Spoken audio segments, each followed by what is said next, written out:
अस्वत्पादनखेन्दव प्रवचनां बोधिन्दवस्थायिनः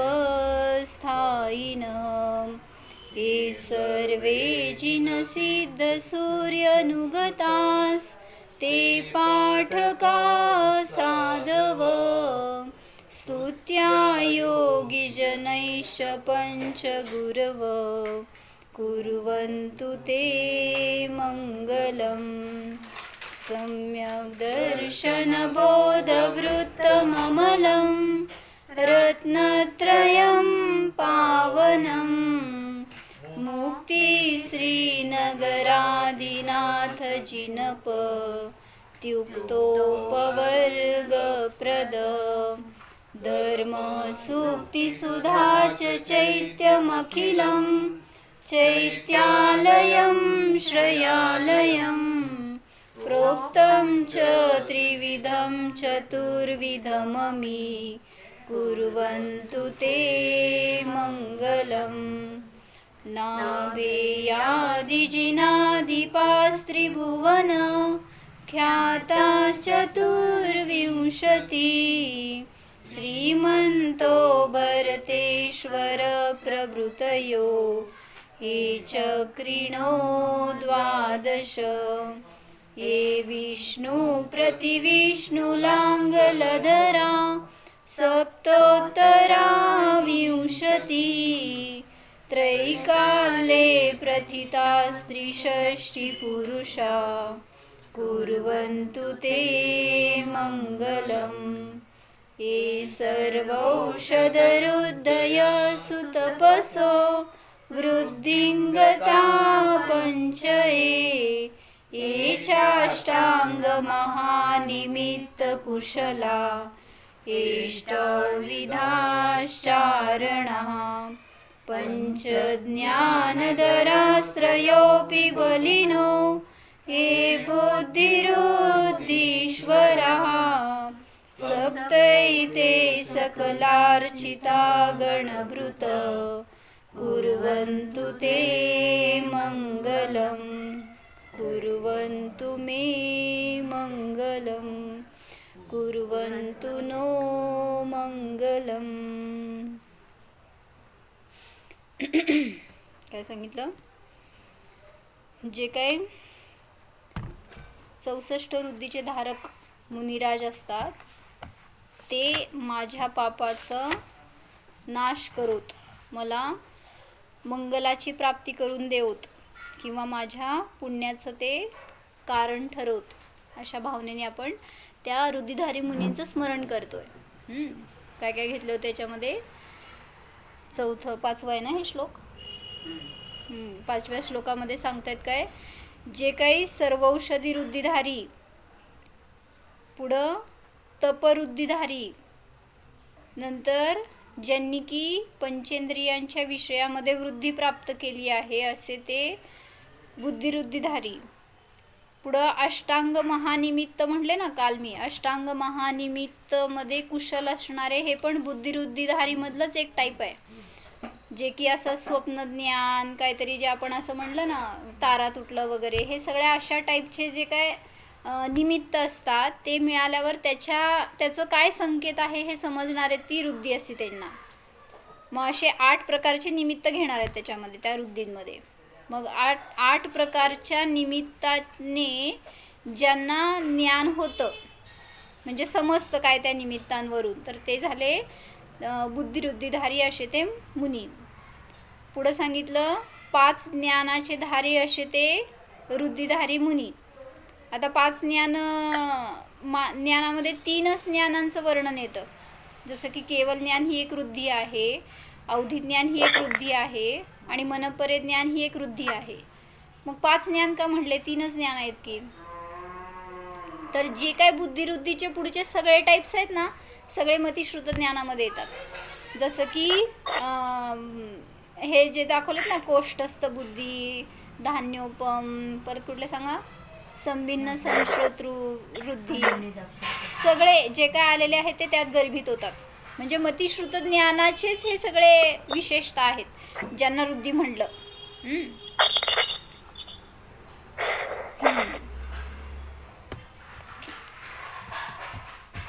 आणि पुढं काय सांगितलं? लॉक झालं. बरं जाऊ देत. तर त्याच्यामध्ये कुठला घेतलं पुढचं? अजून एक 5 ज्ञानाचे धारी घेतल्यावर बलवृद्धिधारी म्हणजे जे मन, वचन आणि काय ह्या 3 बलाच्या वृद्धी प्राप्त झालेल्या आहेत. बलांमध्ये विशेषता ज्यांना प्राप्त झाली आहे असे ते मनोबल, वचनबल आणि काय बलवृद्धिधारी ते बलवृद्धीमध्ये घेतले आणि शेवटी परत बुद्धिवृद्धिधारी असे दाखवले. तर हे 7 टाईप्सचे जे मुनी आहेत ते माझ्यासाठी मंगल होत, म्हणजे ते माझं मंगल करोत अशी एक भावना त्याच्यामध्ये प्रगट केलेली आहे. काल काय झालं होतं विषय आपलं?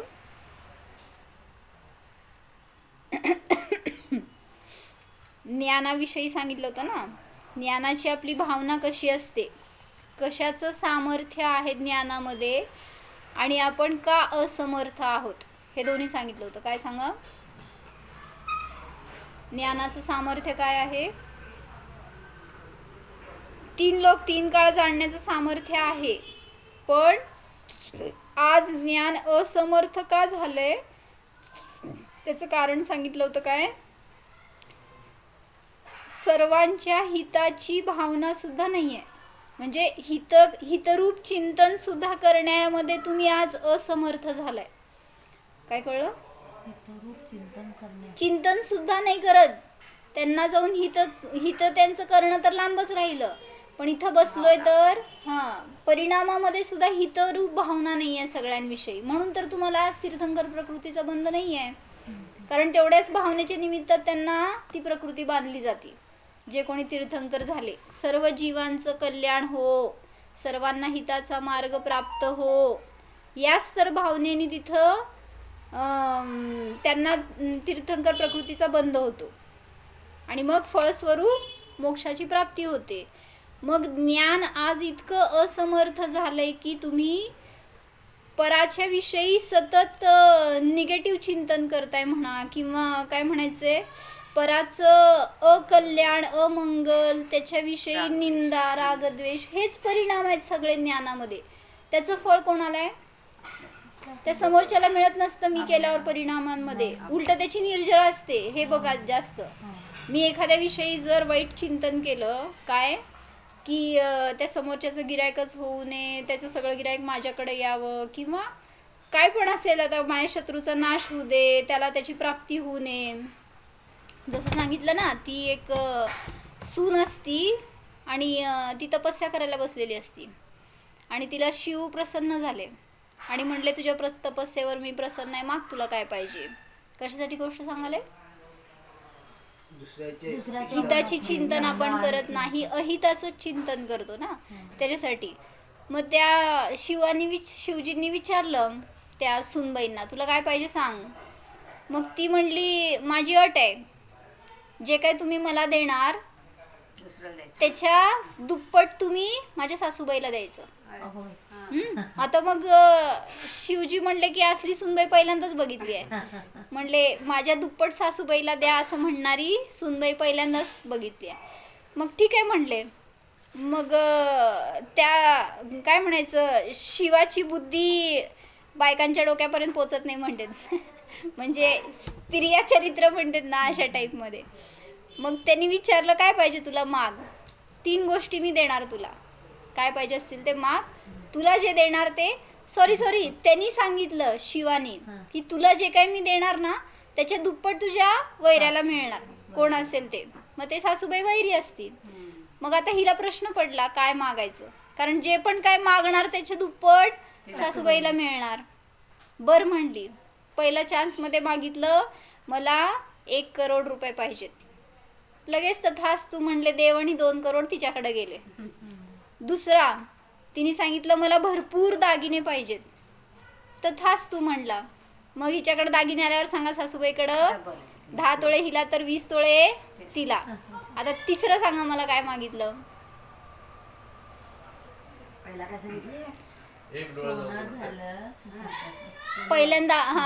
पहिल्यांदा सांगितलं 1 करोड रुपये पाहिजेत.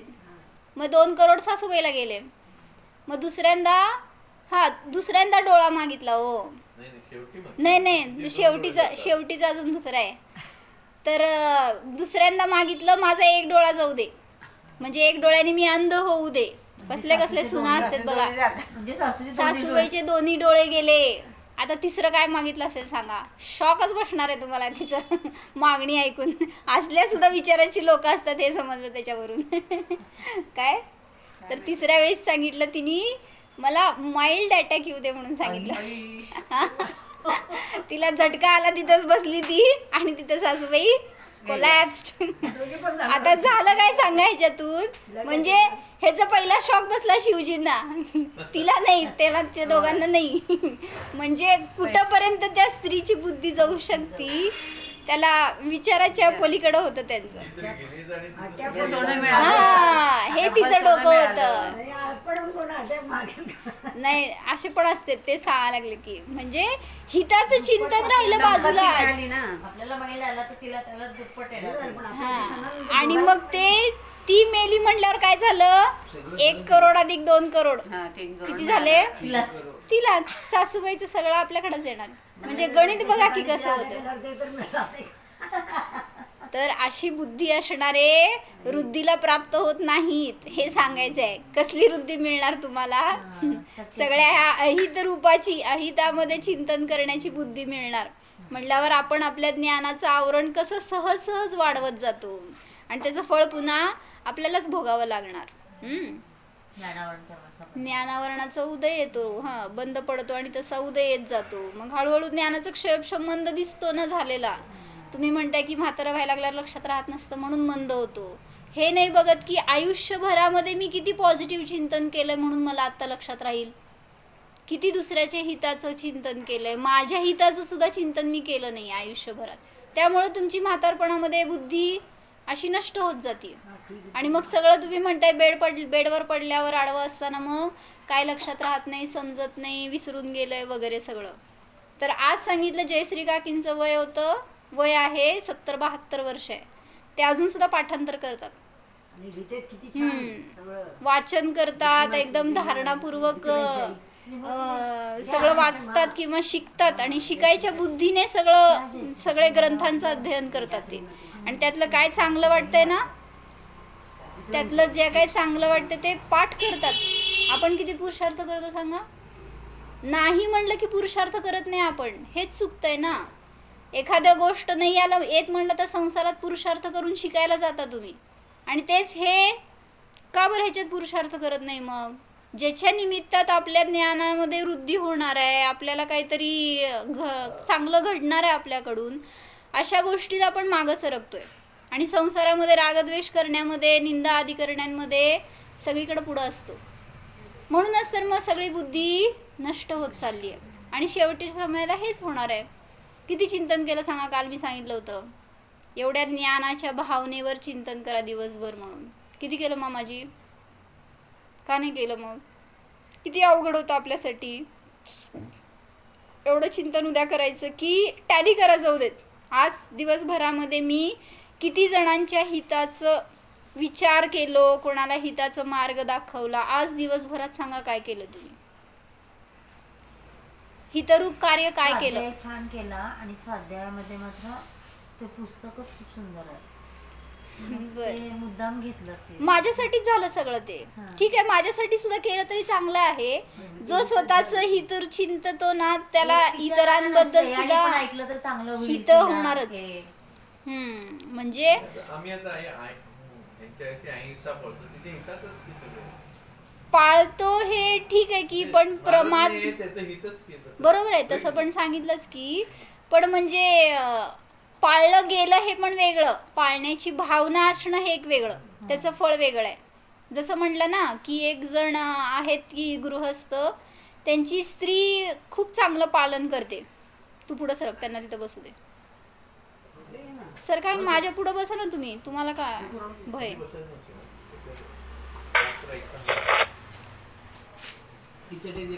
काय सांगतो तुम्ही. हा एक स्त्री आहे आणि तिचे मिस्टर आहेत ते म्हणजे ती स्त्री आहे ती प्रतिमा टाईप असं व्यवस्थित पालन करते. आणि ते नवऱ्याचे भाव नाही आहेत तसे, त्यांनी काय ठीक आहे जसं असेल तसं.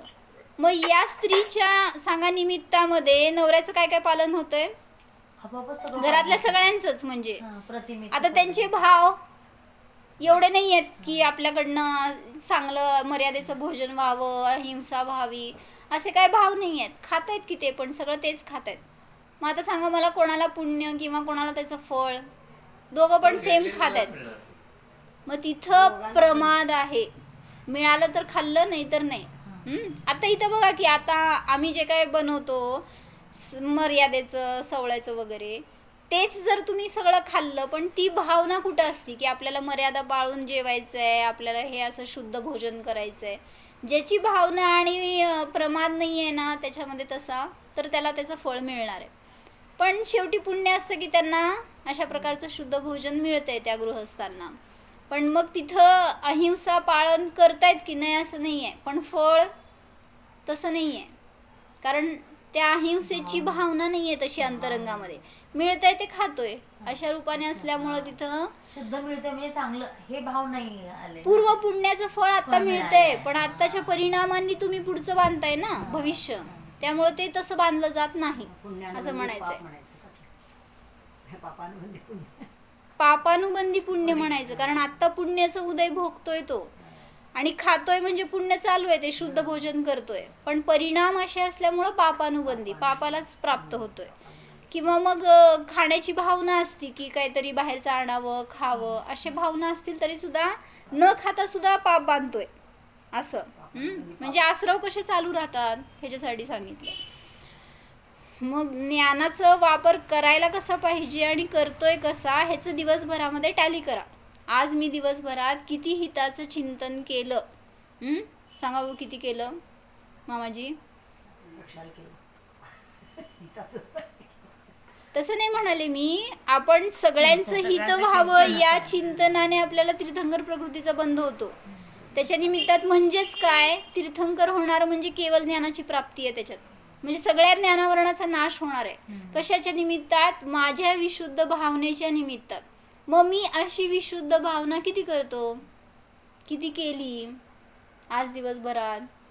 रोज टॅली करा. आजपर्यंतच्या आयुष्यात मी किती पॉझिटिव्ह विचार केलेत, किती निगेटिव्ह विचार केलेत. आणि तुमच्या निगेटिव्ह विचारात अशी शक्ती असती ना की सगळे पॉझिटिव्ह विचार वॉशआउट होऊन जातात. म्हणजे एखाद्याचं कल्याण किती 1% करतो आपण, केलं जातं समजा, ते पण बुद्धिपूर्वक पण नाही, काहीतरी घडतं आपल्याकडनं असं की त्याचं कल्याण होतं. आणि तेच अनेकांचं अकल्याण आपल्याकडून सहज होत राहत असतं, काय म्हणायचं, किंवा बुद्धिपूर्वक सुद्धा होत असतं. जसं एक गिऱ्हाईक आलं एकाच्या दुकानामध्ये, त्यांनी सांगितलं काय, ते समोरचं आहे ना त्याच्याकडं घेऊ नकोस. काय केलं? म्हणजे अहित चिंतलं नाही. किती नकळत अशा गोष्टी होतात. किंवा तुम्हाला काय गरज नसती तरी सांगायला गेलं, त्या दुकानात जाऊ नका, त्या दुकानात जावा. म्हणजे एखाद्याचं अहित चिंतन केलं की नाही. म्हणजे असं सहजतेने आपण भाव करतोय आणि त्याच्या निमित्तामध्ये मग अशा ठिकाणी सांगितलं ज्ञानी तटस्थ असतो. तुम्हाला मार्गदर्शन करणार, योग्य मार्गदर्शन, हे असं आहे असं करा. पण म्हणजे एवढी सावधानता असती ना. आता त्यागींचं बोलणं वगैरे कसं असतं ह्याच्यासाठी सांगायला गेलं. म्हणजे जे बोलतात ना त्याच्या निमित्तात अंतराय बांधत नाहीत. म्हणजे तसं आपलं पण असावं हे मला म्हणायचं. जे आपण बोलतो त्याच्या निमित्तात कोणाचं तरी अहित चिंतलं जाऊ नये आपल्याकडून.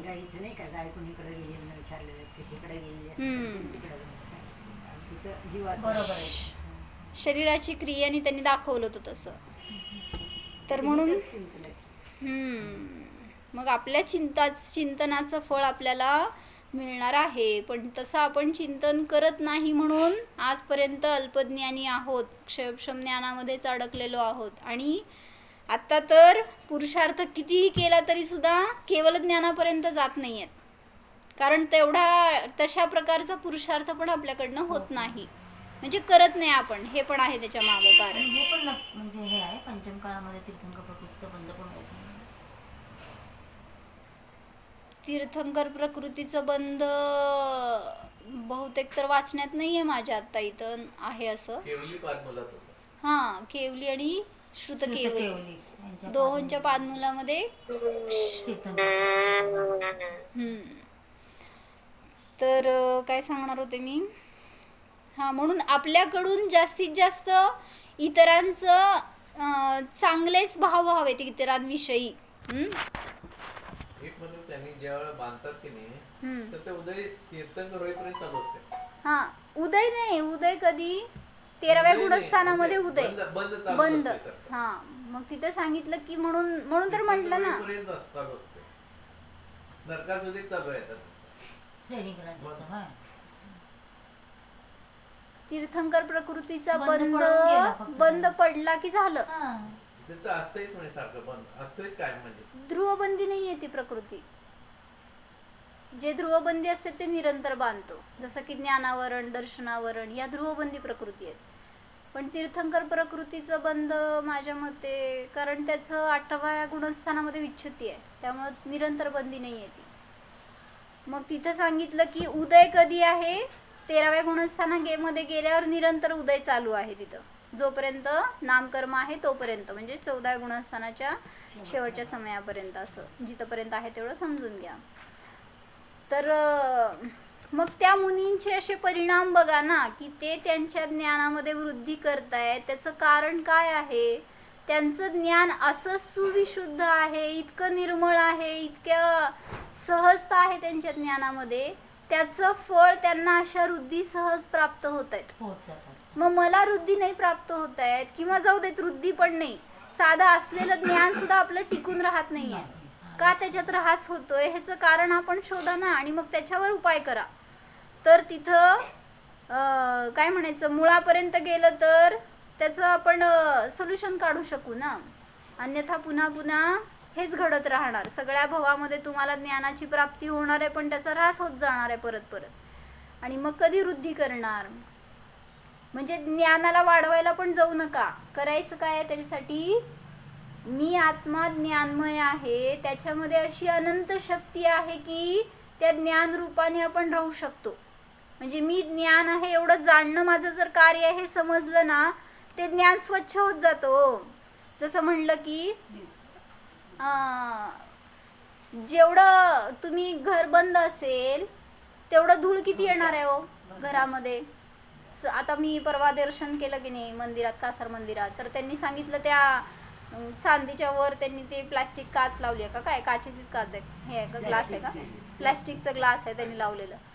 तर ते मी विचारले त्यांना तसं का लावलंय, तर त्यांनी म्हणले की ते चांदी टिकावी म्हणून तसं ठेवलंय. म्हणजे देवाच्या बरोबर मागच्या साईडला असं जी काय चांदीचं वर्क केलंय ना, ते खराब होऊ नये, त्याच्यावर जास्त धूळ बसू नये म्हणून त्यांनी त्याला कवरिंग केलेलं आहे तसं, आणि त्यामुळे चमकत होतं ते. मग ते जेवढं सेफ करणार तुम्ही तेवढं अशुद्धी कमी झाली ना, त्यामुळं ते शुद्ध राहणार आहे जे काय. मग तसं ज्ञानावर घटवा ना. माझं ज्ञान अशुद्ध का होतंय, का त्याच्यामध्ये मलिनता प्रवेश करतीये, असं तुम्ही उघडं केलंय ज्ञान. बाहेर सगळ्यांना जाणण्याचा प्रयत्न करताय, सगळा उपयोग पराकड देताय. स्वतःला जाणण्यासाठी स्वतःकडं किती बंदिस्त करताय, किती त्याला काय म्हणतात असं सेफ करतोय आपण. जेवढं सेफ राहील, फक्त स्वतःकडे वळवला ना, सेफ आहे ज्ञान आपलं. त्याला तुम्हाला काय आवरण करायची गरज नाही, कुठून काय तुम्हाला झाकायची बंद करायची गरज नाही. मग ते जे ज्ञान स्वतःला विषय करून जाणेल तर ते नियमाने विशुद्धच असणार, निर्मळच बनणार, त्याच्यामध्ये कुठलीही अशुद्धी प्रवेश करणार नाही त्या समयाला. म्हणून सांगितलं असं दिवसभरात थोडासा वेळ स्वतःसाठी काढू शकतो आणि असं ध्यान करू शकतो जेणेकरून की आपल्या ज्ञानामध्ये, आणि फक्त इथे धर्ममार्गातच नाही बरं का, तुम्ही ज्या पण क्षेत्रात प्रवेश करणार तिथं ते ज्ञान तुम्हाला नियमाने मदत करणार. म्हणजे ते ज्ञान काय म्हणायचं विकसित होत जाणार आहे ना. म्हणून तर मग म्हटलं होते ना मध्ये आम्ही जेव्हा ट्युशन्सला जात होतो 10वी-12वीच्या दरम्यान, तर तिथं आमच्या ट्युशनचे सर आम्हाला पहिल्यांदा मेडिटेशन शिकवायचे.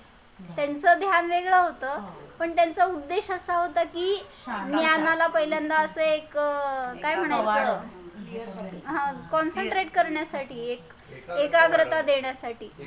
आम्हाला 5 वाजता पहाटे बोलवायचे ना ध्यान, तर तिथं आम्हाला पहिल्यांदा बसून 15 मिनिटं ध्यान घ्यायचे ते. आणि मग मी सांगितलं अनेक वेळा ते ध्यान आम्ही कसं करत होतो. फक्त त्यांनी आम्हाला बाकीचे विचार दूर करा ह्याच्यासाठी म्हणून कॉन्सन्ट्रेशन द्यायचे. मग त्याच्या पुढे जाऊन आपण ध्यान करू शकतो ना, आपल्याला विषय माहिती आहे. जसं काय सांगितलं होतं मागे एकदा सांगा बघू. म्हणून तुम्ही काय केलेलं असता, विचार घेऊन इकडचं तिकडचं काहीतरी घेऊन येता ना, आणि मग ते घेऊन जर बसलात शिकायला तर ग्रहण होत नाही तेवढं. म्हणून त्यांचे विचार असे असायचे की तुम्ही पहिल्यांदा ज्ञानाला कॉन्सन्ट्रेट करा. पप्पा काय म्हणले, कसं करायचं तुम्ही करायला का आता? तर त्यांनी आम्हाला कसं करायला लावायचे, बसलो आम्ही ध्यानाला त्यावेळेस त्यांनी आम्हाला म्हणायचे तुम्ही विचार करा, डोळे झाकून बसा आणि मी जे काही सांगतो तसं तुम्ही इमॅजिन करा. मग तुम्ही एखाद्या वनात गेलाय, उपवनामध्ये, माझ्याकडे बघा, तर त्यावेळेस तिथं कोणी नाही आहे त्या उपवनात, एकदम मस्त हिरवळ आहे, सगळीकडं फुलं वगैरे पसरली आहेत आणि दूरवर एक सरोवर आहे आणि तुम्ही जवळ त्याच्या चाललाय, असं आम्ही सगळं इमॅजिनेशन चाललं होतं बरं का. आम्ही मग त्याच्यामध्ये प्रवेश करत जातो ना, बाकीचे सगळे विचार सुटत जायला लागले. कारण तुम्हाला ते काय म्हणायचं, समोर असलेल्याला बघायला जास्त कष्ट नसतात, नाही ते बघायला जास्त शक्ती द्यावी लागते. आणि मग तिथं त्या सरोवराकडे तुम्ही चाललाय, त्याच्याजवळ जाऊन बसलाय, आता ते सरोवराचं पाणी असं स्थिर आहे, एक मंजूळ वारा वाहतोय, सगळं त्यांचे शब्द. आणि मग म्हणले एक दगड घेऊन तुम्ही त्या पाण्यात टाकलं, काय झालं सांगा, लहरे आली आणि ती अशी तरंग सगळे दूर दूर दूर दूर जायला लागले.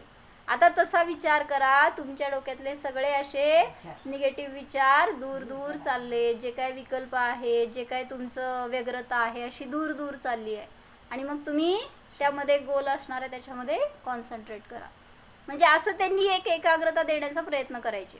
मग तसं आपल्याला आता विषय माहिती आहे, ठीक आहे, त्यांचं अवलंबन घ्या तेवढं, आणि त्याच्या पुढं जाऊन आपण पिंडस्थ ध्यानामध्ये काय करतो हेच सांगितलं जात आहे ना, की त्या स्फटिक मण्याच्या आसनावर हा मी बसलोय, तो मी जाणणारा आहे, असं आपण जर चिंतन केलं तर बाकीचे कुठलेही विकल्प आपल्याला त्रास देणार नाहीत. भय कधी होतं, बाहेरची गोष्ट भय देणारी कमी असते, ज्ञानातून जो भयभीत असतो ना तो मरतो. मामा कोण मेलं, शेळी मेली ना, हा ती सांगायचं होतं. एक सिंह असतो आणि तो किती 8 दिवसाचा भुकेलेला असतो, आणि त्याच्या समोर बरोबर शेळी असती एक, तिच्या समोर भरपूर पाला टाकलेला असतो बरं का, पण समोर सिंह असते ना, ती एवढं सुद्धा पाला खात नसती, अशी थर थर थर थर कापत असती, कारण समोर सिंह आहे. घाबरू नका, दोघांच्या मध्ये मोठीच्या मोठी काचेची दिवार असते, तिथं उभारली कशी काय ती, नाही तर त्या काचेच्या इतकी जाड काच असती की ती पार करून जाऊ शकणार नाही. पप्पा काय सांगा परत एकदा. त्याच्या एका साईडला सिंह आहे जो 8 दिवसाचा भुकेलेला आहे, कधी खाऊ असं व्हायला लागलंय त्याला तिच्याकडे बघितल्यावर, आणि समोर कोण होतं, ती शेळी, जिच्या समोर की भरपूर खाद्य ठेवलंय पण ती त्याला स्पर्श सुद्धा करत नाहीये, आणि घाबरतीये इतकी की मी आता मरते का नंतर मरते. आणि मग आता यांनी काय केलं, सिंहानी आता कधी गिळू हिला असे एवढे भाव झाले होते, त्यामुळे त्यांनी आपली सगळी शक्ती एकवटली आणि तिच्यावर झेप घेतली आणि त्या काचेवर जाऊन जोरात आपटला. काय झाली सांगा, काच फुटली नाही. काच फुटली नाही तर सिंहाचं डोकं फुटलं आणि तो तिथंच मेला. आणि इकडं ती बकरी म्हणले, शेळी काय, तिने विचार केला की हा आलाय आणि मला आता खाणारच, असं ते बघितलं नुसतं, आणि समोर अजून त्यांनी झेपच घेतले, तोपर्यंत हिला हार्ट अटॅक आला का, आणि तिथंच ती मेली. आता कोण कोणाला मारलं सांगा.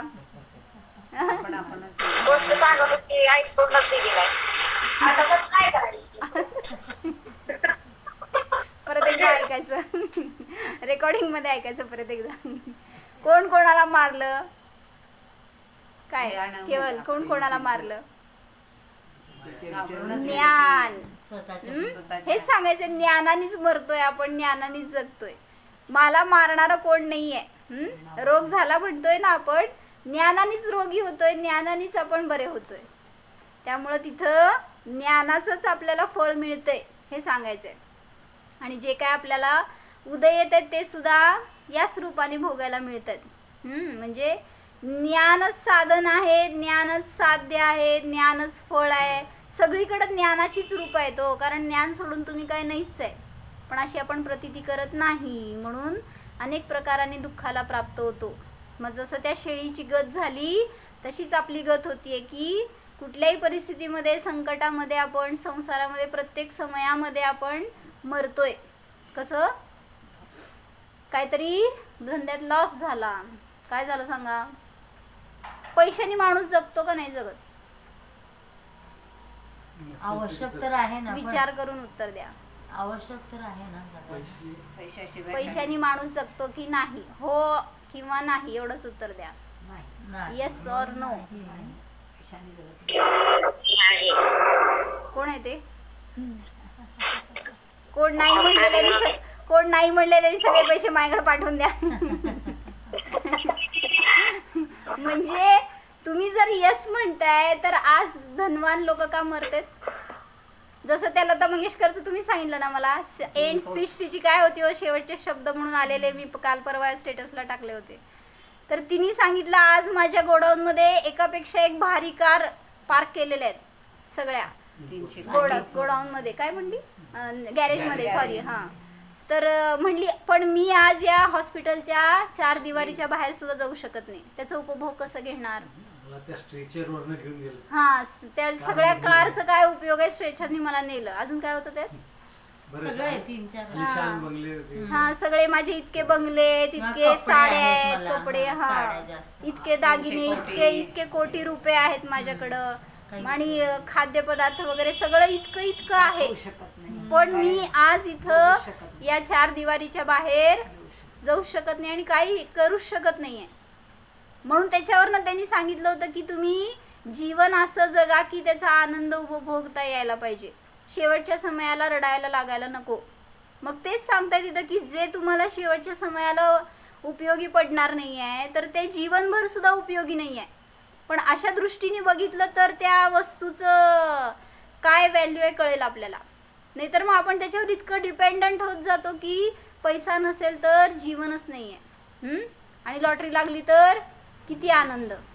म्हणजे पैसा आला तर मी सुखी, पैसा गेला तर मी दुःखी. म्हणजे पैशाने जीवन आहे का? धनाने जीवन मृत्यू आहे का? पण आपण असा निर्णय करतोय.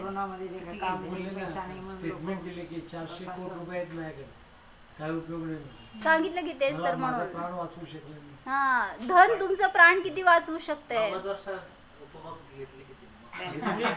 तुम्हाला तुमची दृष्टी बदलण्यासाठी सांगायला लागलेत की तुम्ही काय करा, उपभोग घेतले असते तर संपून गेले असते पैसे, तसे पडून होते ते पैसे, आणि ते अनेक प्रकारे त्याचं करायला आलं असतं विनियोग, पण तिने ते वापरले पण नाहीत. म्हणजे जाऊ दे, ते त्यांचं उपलक्षणात्मक घ्या ना, बोध दिलाय ना त्यांनी चांगला आपल्याला त्याच्यासाठी. हा, आणि इतकी त्यांची पब्लिसिटी होती तरी सुद्धा किती म्हणून लोकांनी मदत केली सांगा. आयुष्यभर ज्यांनी वाहवा केली, शेवटच्या समयाला का सोडलं? त्यांना धरून ठेवायला पाहिजे होतं, कुठं जायला न द्यायला पाहिजे होतं. मग असं आहे की ज्याचं जेवढं कर्म आहे तेवढंच त्याला उपभोगता येतं, त्याच्यापेक्षा जास्त नाही. मग आपण ज्ञानाने असे मलिन परिणाम करतोय की अजून हवंय किंवा हे नकोय. यालाच म्हणलं आर्त आणि रौद्र ध्यान. म्हणजे कोणाचा तरी इष्टाचा वियोग झाला की असं का, असं का, असं का, आणि अनिष्टाचा संयोग झाल्यावर पण असं का. म्हणजे याच चिंतनामध्ये सगळं आयुष्य चाललंय हो. निदान म्हणा किंवा वेदनाजनित म्हणा, ह्याच्यामध्ये सुद्धा ज्ञानाचा सगळा दुरुपयोग करतोय, म्हणून ज्ञानाचा ऱ्हास होत जातोय. मग असं चिंतन करा जेणेकरून की निर्भयता प्राप्त व्हावी, त्या ज्ञानाने ज्ञानाचं आयुष्य वाढावं, ज्ञानरूप सतत राहावं. तर सिद्ध कशा आहे तो? आता काय म्हणायचं, अमर आहेत ना, कधी मरणार नाही आहेत आणि ज्ञानाने कधी च्युत होणार नाहीत, ज्ञानापासून दूर जाणार नाहीत. मग अशी दशा आपली का नाही प्रगट होत आहे? तर तसा मी आहे ह्याचं आपल्याला वेदन नाही, तसा आपल्याला निर्णय नाही, म्हणून आपण सांगितलं अशा दुर्दशेला प्राप्त होतोय. तर असं चिंतन करा जेणेकरून की आपल्या ज्ञानामध्ये वृद्धींच्या अनंत वृद्धी आहेत, आपल्यामध्ये अनंत जे गुण आहेत, अनंत शक्ती आहेत, तर त्या अनंत वृद्धीच आहेत. पण त्यांचं भावभासन नाही आहे म्हणून बहिरंगामध्ये निर्बलता आपण जाणवती आपल्याला, किंवा आपण कशाच्या तरी अशा काय म्हणायचं दुःखाच्या अधीन होतोय, शोक करतोय, आणि दुःखी होतोय. मग म्हणून सांगितलं की ज्ञानाची शक्ती ओळखा तर अशा वृद्धी आपल्याला पण सहज प्राप्त होतील. त्या वृद्धींसाठी ध्यानाची गरज नाही. हे पेराफीट मांडू शकतो का आपण? आत्मा म्हणजे ज्ञान म्हणजे चेतना. आत्मा म्हणजेच ज्ञान आहे, ज्ञान म्हणजे ज्ञान चेतना म्हणजे आहे. चेतना. चेतनेचे दोन भेद करतो ते नंतर वेगळे झाले परत, ज्ञान चेतना आणि दर्शन चेतना असं. ज्ञान चेतना आहेच की त्याच्यामध्ये. हा ना, पण म्हणजे ज्ञान हा एक भाग फक्त दाखवणार का तुम्ही आत्म्याचा? कसं तुम्ही म्हणता त्याच्यावर, आता तिथं विवक्षा कशी आहे तसं समजून घ्यायचं कुठं प्रकरण आहे. अच्छा. चेतना म्हटलं तर आपण ज्ञान पण आलंच ना त्याच्यामध्ये. एक अखंड म्हणत असताना चेतना म्हणलं, भेदरूप करत असताना ज्ञान आणि दर्शन असे दोन भेद केले. मग म्हणून मी ज्ञानमय आहे याचा अनुभव सतत करा. हो. जाणा अजरामर असणाऱ्या निज आत्म्याला जाणा. ज्ञानाने संपन्न चैतन्य जाणा. सुखमय असणाऱ्या निज ध्रुवाला जाणा.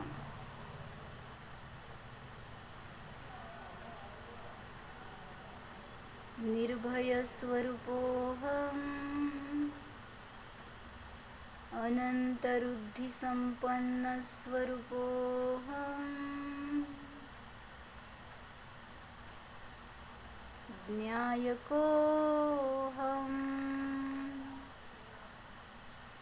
ओम